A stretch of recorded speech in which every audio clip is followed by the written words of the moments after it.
Assalamu alaikum warahmatullah. I have come here to meet you. I have come here in order to meet you. I have come here aiming to meet you.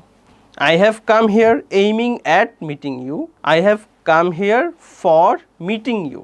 এখানে আমরা একই অর্থের পাঁচটা sentence use করছি। একটা হচ্ছে two দিয়ে two meet you, একটা হচ্ছে ইন অর্ডার টু দিয়ে in order to meet you, একটা হচ্ছে এইমিং টু দিয়ে এইমিং টু মিট ইউ, একটা হচ্ছে এইমিং অ্যাট দিয়ে এইমিং অ্যাট মিটিং ইউ, একটা হচ্ছে ফর দিয়ে ফর মিটিং ইউ।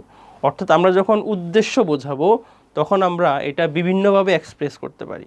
একটা হচ্ছে জাস্ট টু দিয়ে I have come here to meet you. দুই নাম্বার হচ্ছে I have come here in order to meet you, that means আমরা উদ্দেশ্য বোঝাতে ইন অর্ডার টু ইউজ করতে পারি। তিন নাম্বার হচ্ছে I have come here aiming to meet you, আমি তোমার সাথে দেখা করার উদ্দেশ্যে এখানে এসেছি। তার মানে এখানে আমরা এইমিং টু ব্যবহার করতে পারি।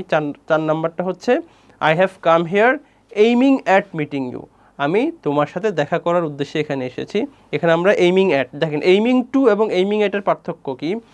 এইমিং টু হলে V1 হবে আর এইমিং অ্যাট হলে ভার্বের সাথে আইএনজি হবে।